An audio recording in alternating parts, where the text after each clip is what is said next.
Hey everyone, this is a follow-up video to the diagnostic video for a coolant drip leak that I posted not that long ago. Just kind of want to show you basic steps on how I remove the water pump from my car. It's a 2008 Chevy Impala 3.5 liter engine. I'll do the best I can to show you with my light here all of the parts. So the light is right on it right now. You can see those 4 bolts. That is the water pump pulley. So with the tension of the belt still on, before you take the belt off, you're going to want to loosen, crack loose, not that center bolt that just holds the, that actually might just be for looks, but I think that's just for the water pump itself. It's not a bolt. So there's 4 little bolts there. They're like 10 millimeter, I think. Just crack them loose with the tension still on, otherwise the pulley will just spin when you try to if you remove the belt first. So what I did first, again, 3.5 liter engine, so this is the layout for this engine. If it's in another car, great. If not, the basic principles will be the same. You just got to remove whatever's in the way for you to get the water pump out. Not even the same steps maybe that I took. So I took out the overflow tank, a couple screw bolts on there, took off these couple bolts, there's one here and one on the other side for the fuse box. Sole purpose, just to pull it out of the way. I had someone hold it while I remove the battery. You see the battery is like under the frame the way that GM decided to build this. So, and then there's this cross member piece that just goes across the engine here, so across the battery. So I had to take that off too. Pretty simple. It's just additional parts. Then it's just you put them back, reverse that you remove them. So make sure you take off the negative terminal first and then the positive, and then when you put it back together, put the positive on first and then the negative. Make sure we're not dealing with any electronics here, not that we are, but just for safety.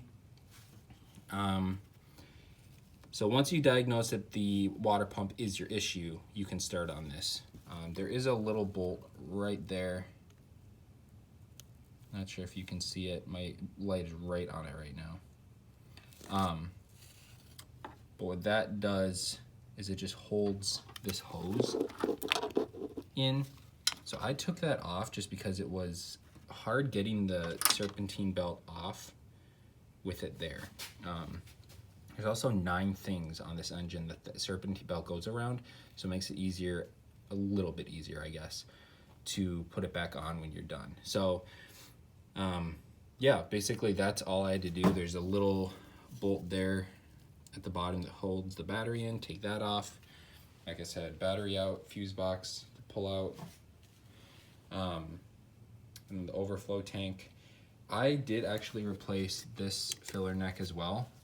The place that I went to have a pressure test done on the cooling system to figure out where the leak was, that it was my water pump, said that this was melted or something, which this is the old part. It's not melted in any way.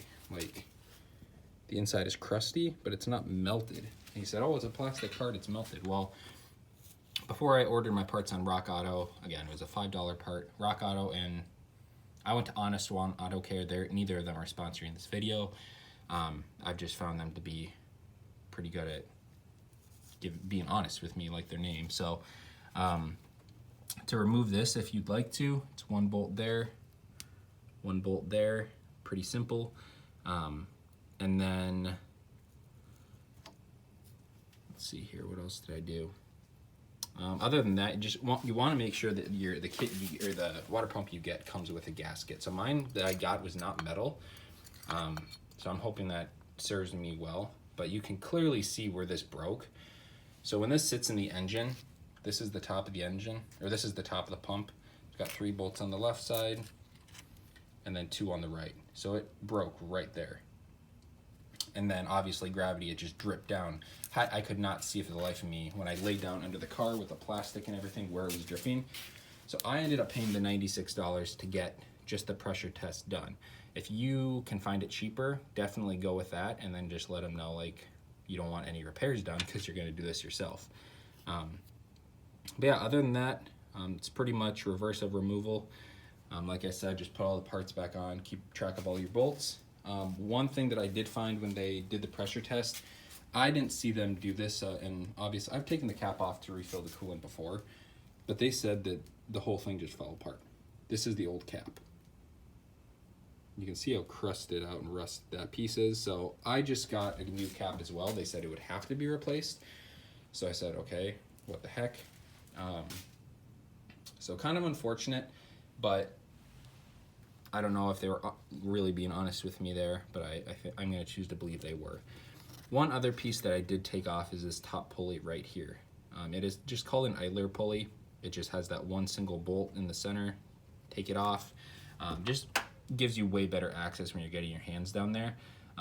Part isn't huge to pull out, especially when you don't have the battery and everything in there, but it did help me a ton, and it was a super easy thing to remove. Just make sure you put that on and tighten that up firmly to torque spec if you do have the manual, or you can just Google it. So yeah, if you guys have any questions, please let me know. Just make sure that you top it off then with 50/50 coolant for this vehicle, or whatever coolant that you're, I think it's Dex Cool for this GM vehicle specifically, if you have access to your manual, or you can Google what your car is going to take. I'm going to recommend, and I'm going to do this on mine as well tonight when I drive to work, is to just put distilled water in.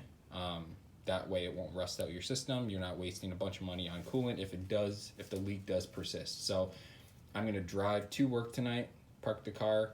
I work an overnight shift, and then just kind of come out and see if there's a puddle in the morning. If not, you should be good to go.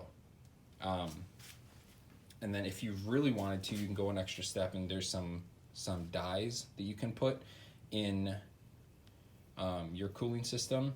If you want to go out and purchase one of those on Amazon or something, that you can clearly see then where it's dripping from, if it's really from there, or if maybe it's dripping from somewhere new, just so you know exactly what you're doing. So that could also help if you ever bring it in somewhere and tell them, hey, it's dripping from this exact spot, please fix it. Then that way maybe they don't have to waste a bunch of time, take more of your money to figure out where it's leaking from if you already know. So yeah, if you guys have any questions, please leave them in the comments. I can do my best to answer those, even for other vehicles.